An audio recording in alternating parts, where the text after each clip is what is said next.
Well, welcome everybody for another episode of On the Couch with Woody. I have the pleasure to introduce, I've only known him a short while, but I can tell he's a good guy. His name is Kevin Sullivan from the South Coast, so welcome, Kevin. G'day, Woody. Thanks for having me on board. Good to have you here, mate. Let's start right from the beginning. I always open the show like this, and my first memory, and I've done this every show, I'll be very short with it, but my first memory of music was at Dreamworld, watching the four-piece barbershop quartet doing four-part harmonies. I was only 3 years of age and Mum couldn't drag me away from those singers. And she said, I knew you were a musician when I saw that happen. So can you tell me where music bit you and where it first struck and how it all happened for you? I'm down here, aren't I? Just where I'm going, right through there. Hi. For me, so we're from a musical family. So my dad, who's still alive, is 93. He was a Dixieland jazz pianist. So my earliest memories of music are sitting on the piano, Dad's old piano at home, with my older sisters and listening to Dad. And you know, I just always remember singing. I don't remember my first song, but I always remember singing at the piano, listening to Dad. You know, being a sort of a Dixieland jazzy like the Mrs. Mills, that sort of stuff. And he'd play those old-time songs and Swanee River, and you know, we used to follow Newtown, the Blue Bags, so we used to sing the Blue Bags theme song, you know. So that's music was always in our life, and we always had Dad at home. So professional musician, but where was home? Where were you based? We grew up out in the suburbs, out the back of Liverpool, a place called Green Valley. Yep. And yeah, it was. Mum and Dad were pretty strict with us. They previously lived at Paddington, would you believe, in the city. But in those days, Paddington wasn't a real great area, so they bought this new housing estate out the back of Liverpool, which we forever thanked them. Why didn't you buy in Paddington? But anyway, you can't help where you're from, so that's where we grew up and went to local schools. And I started studying the piano when I was really little. But like the John Williamson song, my fingers were too lazy for piano, so were mine. Right. So I studied. I was a natural. I have pretty good pitch and tone and a great ear. My dad plays music by ear. He's just a beautiful muso, and at 93 he still plays. Wow. So I didn't, it's one of my big regrets. I didn't keep the piano going. But later in life, I then taught myself the guitar. So I'm a rhythm player. I'm self-taught. I've been playing a long time, so I'm a pretty fair rhythm player, but I'm all self-taught, yeah. So Dad's a professional musician. Mum, who are your other siblings? Do you have siblings? So I'm one of 6. Got two older sisters, yep. Then me, then 2 younger sisters, and then a younger brother. And were they all musical? Yeah, we could all sing, and wow. we all still sing and harmonise. Mum not so much, but Mum loved country music. So Charlie Pride, Merle Haggard, Johnny Cash, Slim Dusty, yep. that sort of stuff. So as much as a lot of my music later in life, my music is quite infused with jazz and brass. I probably went more towards Mum and country music.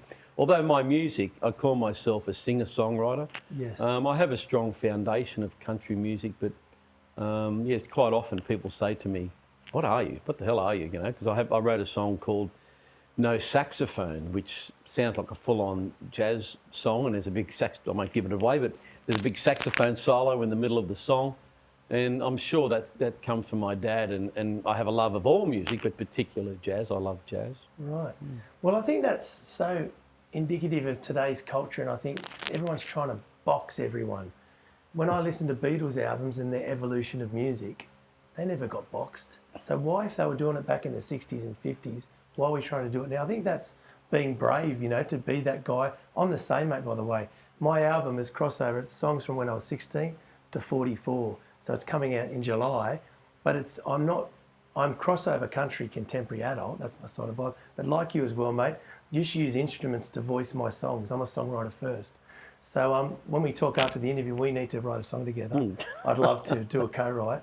But I'd like to know from you, when was your first paid gig? When did you know that I'm going to be a professional musician?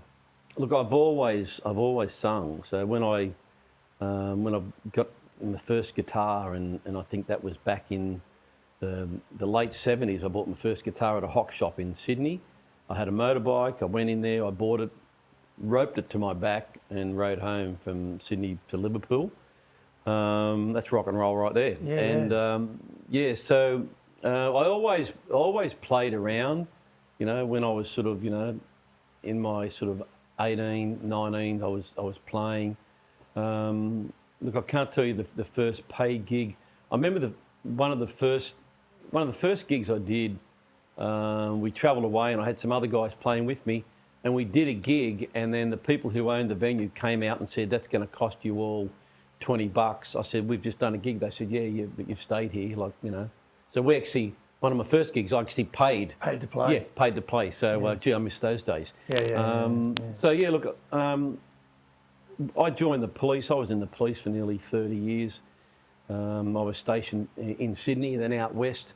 I started playing more when I probably got in the police. Yep. On days off and leave, and then I would travel, and they were all paid gigs. I'd travel with bands, people who weren't police, and then we did paid gigs. Right. Pretty much all around Australia, and I toured for like 18 years, raising money for the Royal Flying Doctor. Yeah, awesome.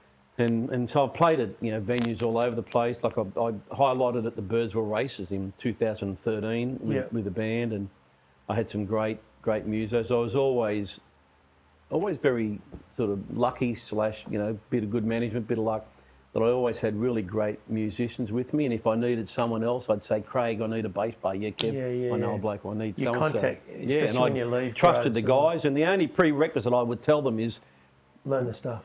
well, no, I never said that, you know, because the people I was playing with were pros.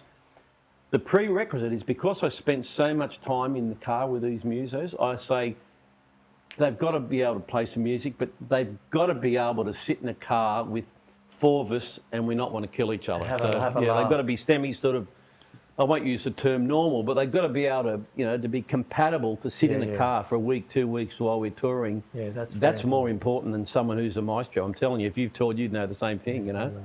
You're on tour with someone, you think, "Oh my God."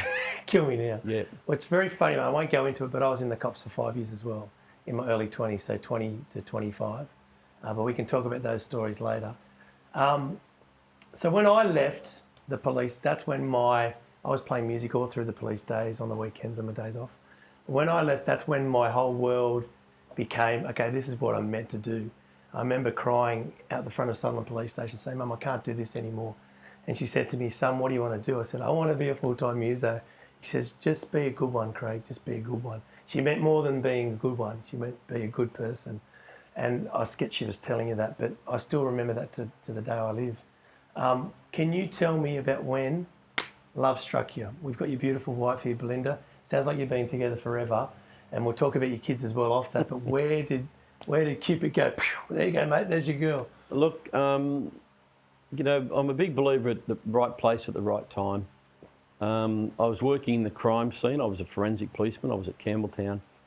And a good mate of mine, the police, rang me and said, "Can you come and pick me up from the police academy at Goulburn?" And he said, I'd been through a marriage that just didn't work on lots of fronts, although I got two great daughters out of it, who I love. And I went down the academy, and when I got there, my mate said, I was single at the time, and he said, "I've met this girl and I reckon you'll marry her." I said, "Why would you say that to me? I'm not like Brad Pitt, where I walk in and women say, 'Wow,' you know. I'm not that guy, you know." And I won't say you, because you are a good-looking fella, come on, man. Woody. But I said to my mate, "I need the guitar. We've all got things we use, and mine is the guitar." And so we got there, and he'd been doing a course. Belinda was in the detectives, and I went up. They used to have a bar up there at the academy in those days, and at Goulburn, and I know it well. And there was a couple of guitars, and I got a guitar down, started singing a few songs, and the rest, I'll say, is history. And I met this beautiful looking woman, who's still the most beautiful woman on the planet. And we sort of met at the academy, but our first date, which I won't go right into, but I was in the crime scene. Belinda was in the process of getting out, and we went on a date. I was at Campbelltown. She caught a train to Campbelltown. I didn't tell her I was on call. She got in the car, and in those days, the forensic cars were station wagons unmarked, and our police radio was in the glove box, and I was on call forever. And she got in the car, and I got a job, a suspicious death. And long story short, she came to the job with me. She assisted me at the crime scene, and the rest, I thought, you hit it off. You just I knew. thought, wow, and just a beautiful person, and Belinda gets me, and we're a good team. Belinda's now the road manager of all things Kevin Sullivan and the Sully Vans, and whereas she's not musical in terms of playing instrument, singing a lot, but Belinda gets music and she pushes me with my songwriting, and so much so, quite a few times I've said I need to put you down as a co-writer, and she said, that's not what I'm about. You get it. I do the same thing when I write with kids. Yeah, and Belinda will say, no, I think you could do more with that song, or So we're just a great team, and I love her dearly, and I am very blessed that she's in my life. Yeah. Well, that's lovely, mate. And for all those rat bag bullfeds out there in the community who do the wrong thing and treat women with disrespect, you should be listening to us, because we're the future and we're going to keep you accountable. Secondly, can we talk about your family and your kids? Well, have you got a lot of tape in that? I've got a lot of kids. I know it's like longer than Santa's Christmas list. So I have 5 children. My oldest daughter, Emily, is 32. She's an assistant curator at the New South Wales Art Gallery. Oh, wow. She studied overseas, and she's married to an English musician. He's a great guy. My second daughter, Alex, she's a lawyer. She's a senior associate. She's a HR lawyer. She's engaged. She's about to have a baby. And they grew up in this area and went to school at St John Bosco, just up here at Engadine. Yep. And then Belinda and I have 3 children. So KJ, our boy, he's 14. Yep. Chacha, she's 12, and Jet, or rockstar names. Oh no, I just feel like I'm watching like a sitcom, like a movie or something, because the movie's written. Matt, we're doing a movie on him, all right? And Jet, we'll give him a good deal. Jet's 8, and my boy's Jet. Yeah, okay, with 1 T or 2. 1 T. Yeah, you need 1 T. Yeah, well, that's what I say too. Yeah. People say Jet. I said, no, like the plane, Jet. It's not Jet. Yeah. It's not. So and yeah, it's they just really complete our life, and we've had a great time, and a great time on the road. Right. We still do. So let's take that segue into that, because when I met you, mate, it's so weird how I can't believe you're an ex-cop. Our sense of humours are exactly the same. We're both dark sense of humours, and the way you survived, and I still carry that sense of humour into adulthood, unfortunately for some of my mates.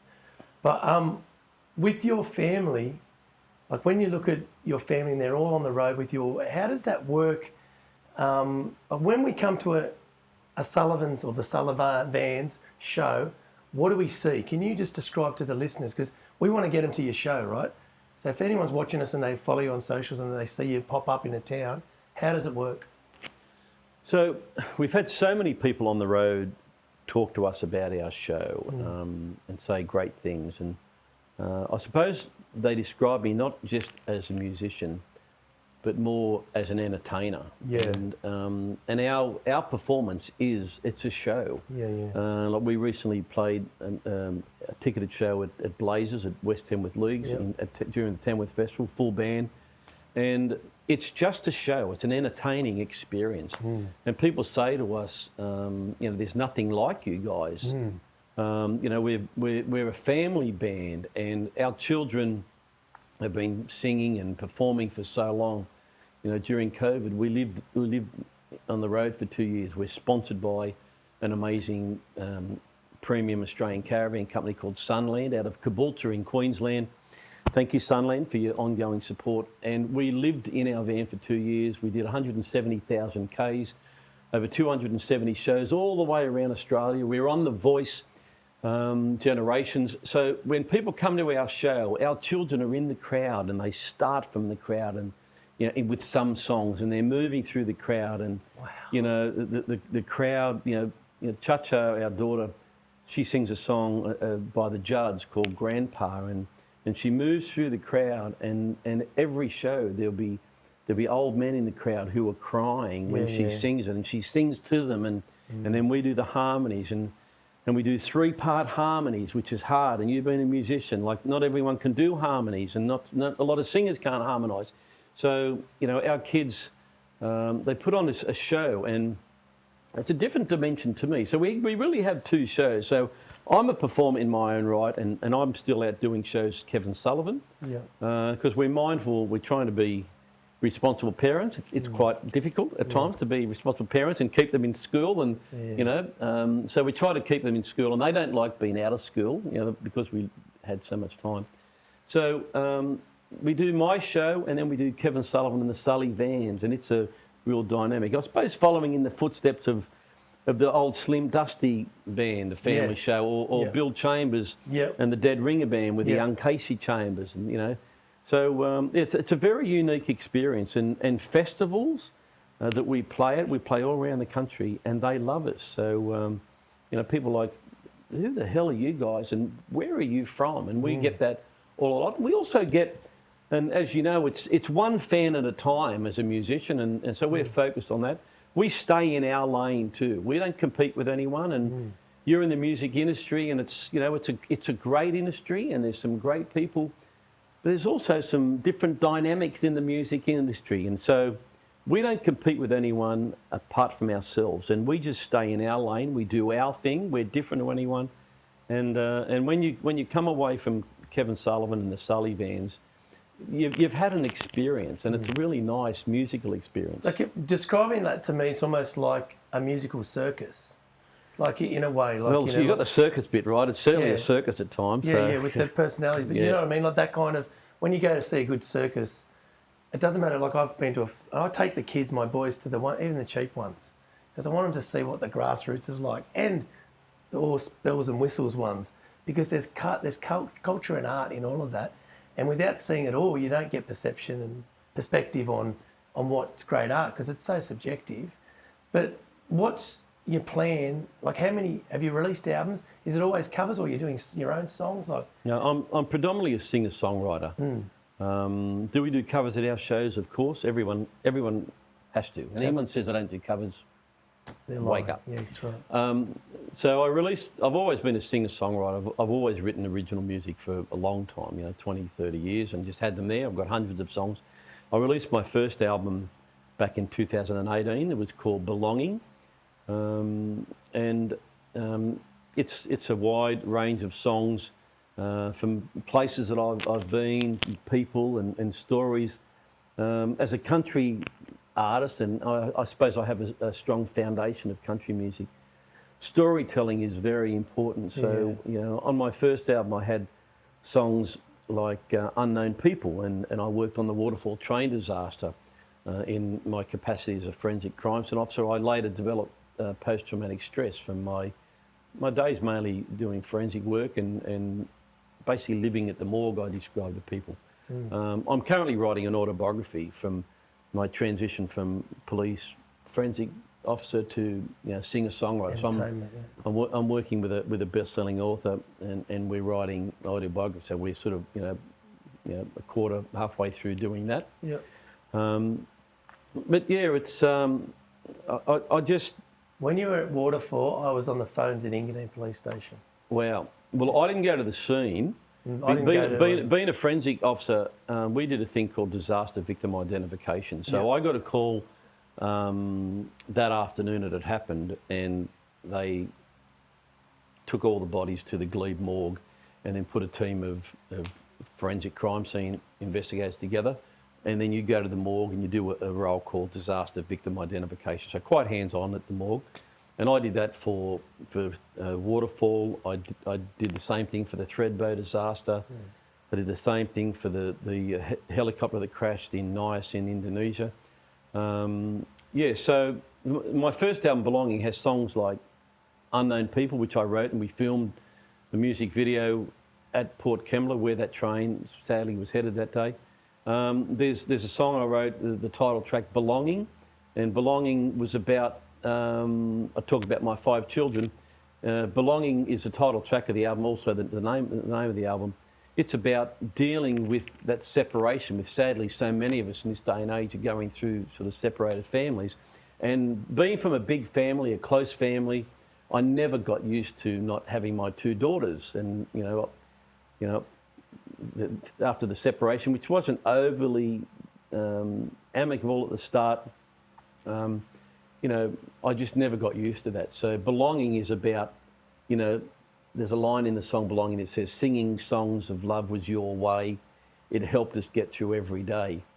Separation pain will but we remember that you're always there. So I wrote it from the perspective of me and my young daughters, and we laughed that we always had music, and music's always been part of our life, and that's basically how we deal with everything music. It's our joy.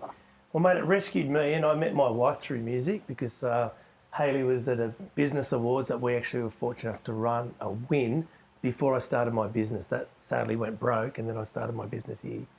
But I tell you that because he was dancing on the stage, and I walked in. Same with you, man. No one told me, but I sat there and went, I'll have children with that lady. And we've got two beautiful kids, and we've been married 10 years and together 15. Fantastic. And I've had some rock and roll moments and stuff I don't need to go into. Some, win a guitar and sing in tune and have fun. There was always birds, booze and money. And it was a totally different world to what I was used to in the police. I thought you got attention in the coppers. And then when I started headlining gigs in the city every night, that was another, like almost sergeants that used to come, that knew me, come in to get in for free so they could be around all the good girls that were good looking sorts in the building. It sounds weird, but I can remember them. I say, guys, I'm out of the job now, go away. But I'm just telling you that because that's a little bit of my story. But more importantly, it's funny, even with your hair, I still see your stoic police face. But not everyone would see that. When you smile, it's not there because your life comes in. But it's a tough road being a cop, and I was only for 5 years. I can't imagine what you saw in 35, was it? It was about 27 years, yeah. Well, I just want to say on behalf of the community, because no one says it enough these days, thank you for your service, mate. Thanks, Woody.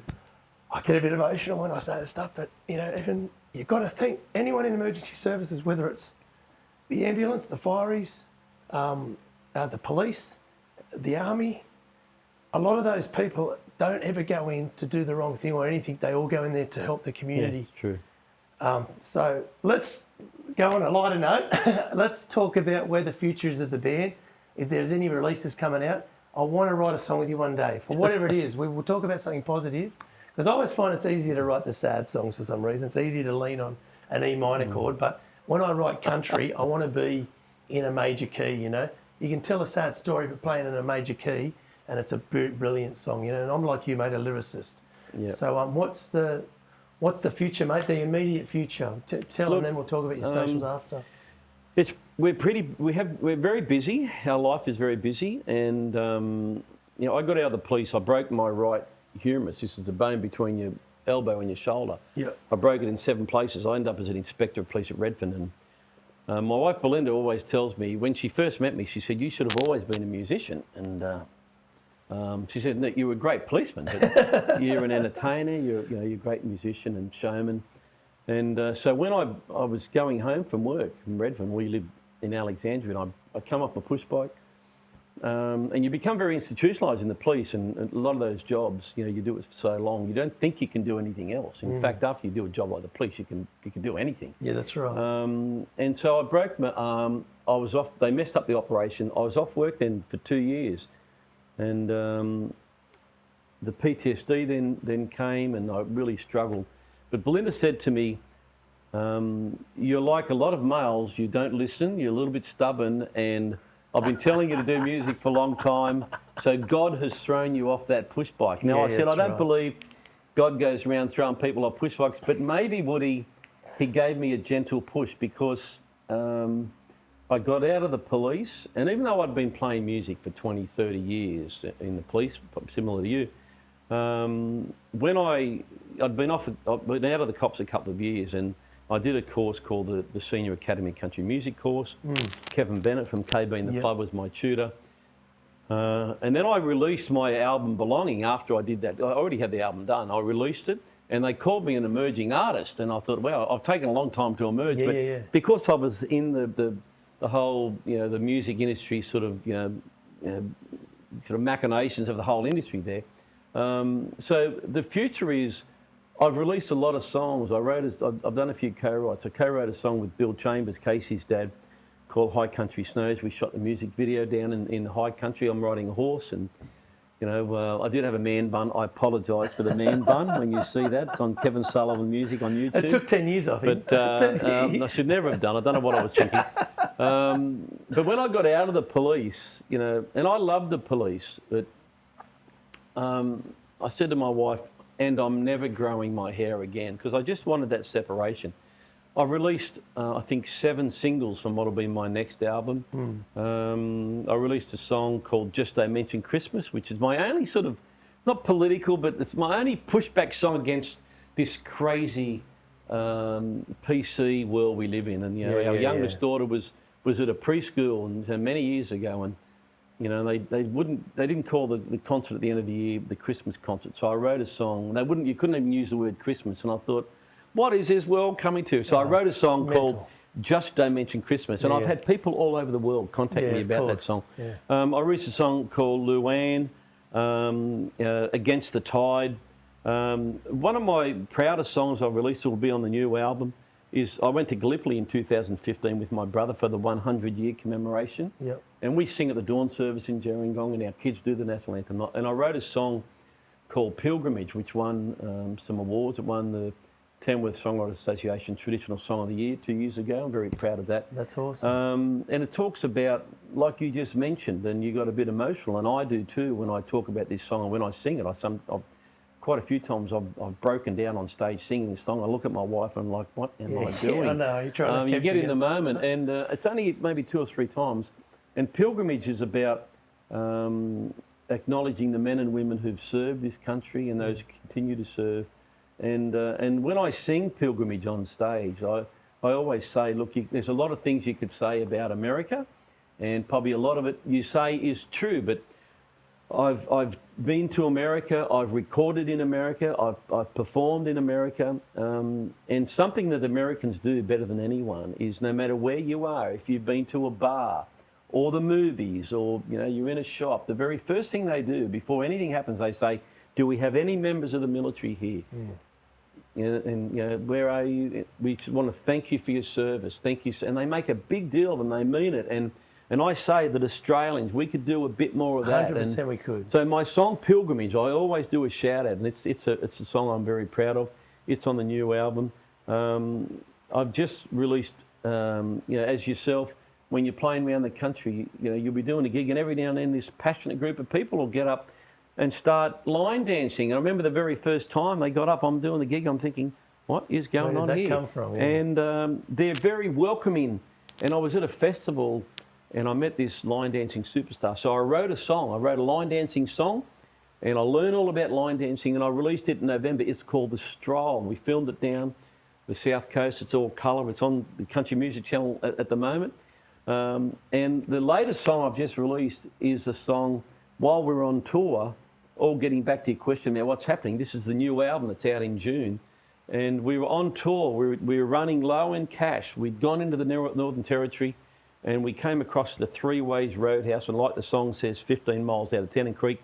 We did a gig there. It's like something off Route 66, this roadhouse. And there was a guy in the end of the bar, and I didn't even think he was paying attention. Turns out he was the owner, and he was so welcoming and lovely to us. He asked us, would we do a residency? Would we stay there? But we had gigs at Dally Waters and Darwin.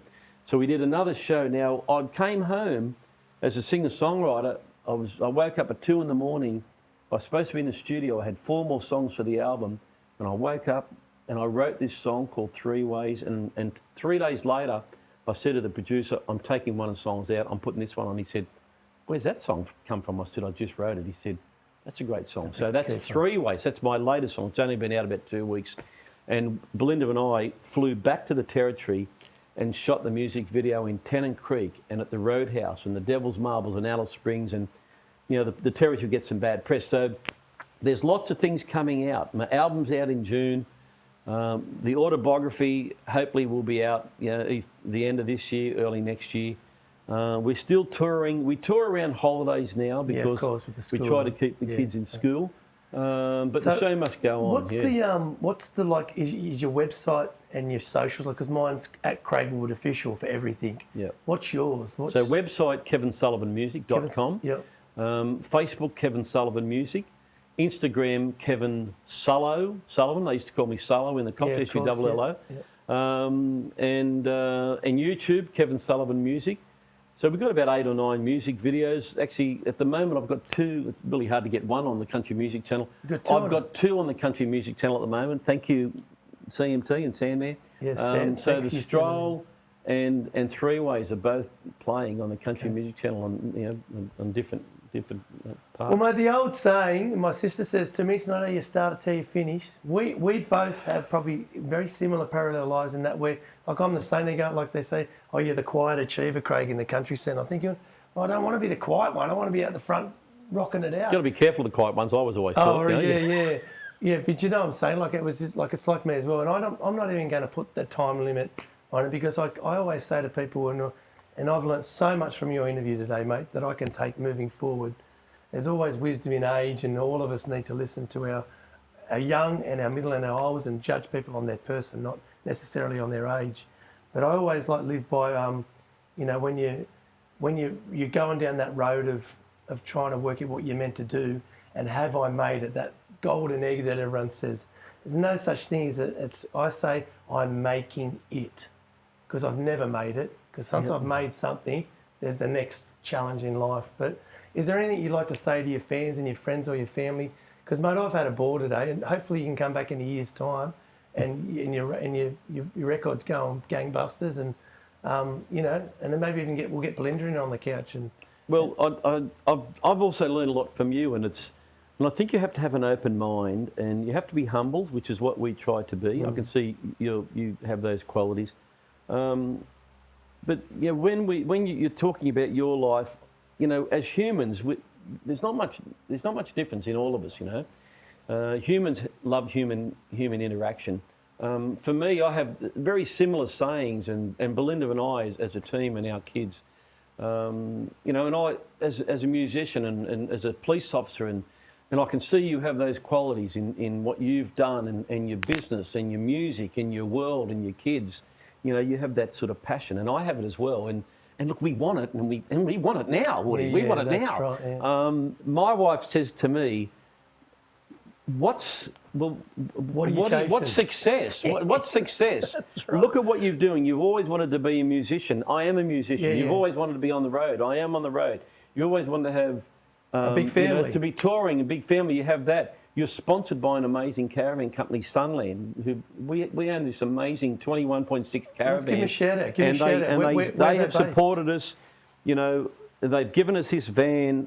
I'm an ambassador for Sunland, and we've lived. I've never owned a caravan. I've never been in a caravan, and we've lived in it for 2 years. We do that. Where are they based, mate? Where are they based? They're at Caboolture in Queensland.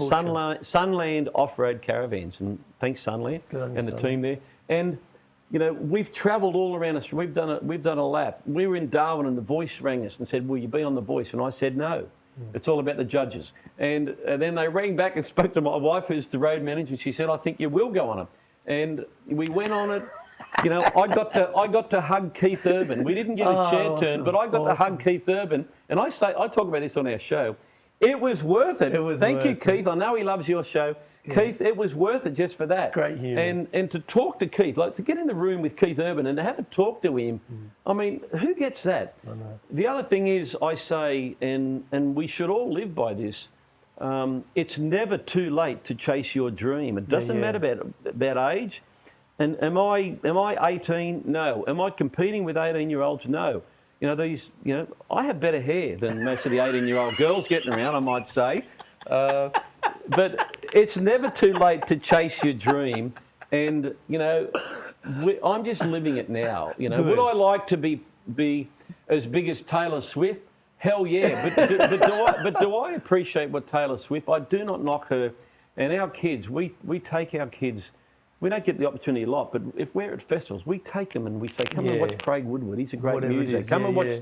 And we sit there, and I say to my children, we never talk bad about performers, whether they're we think they're great or not as great.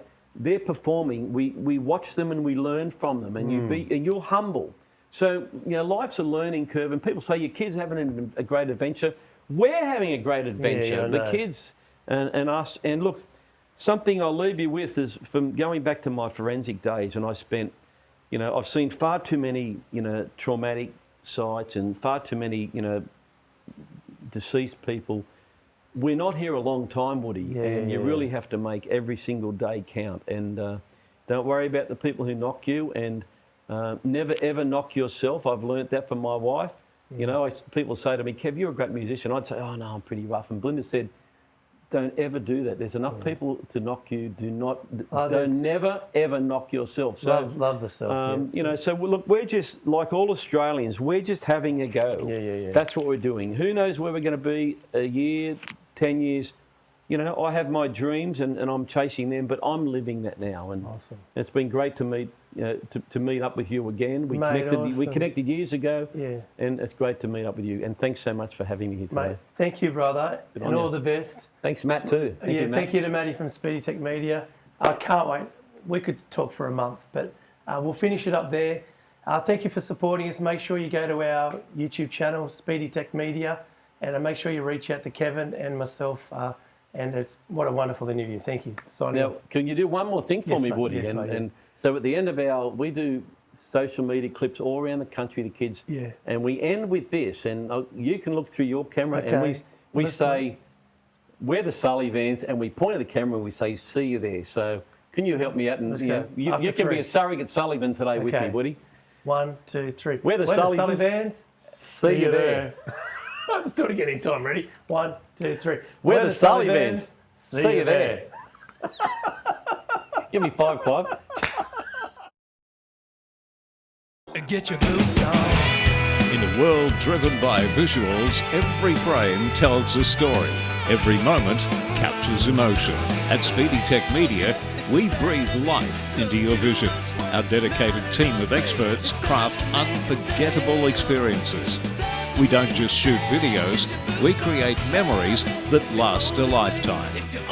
Join us in making your dreams a reality.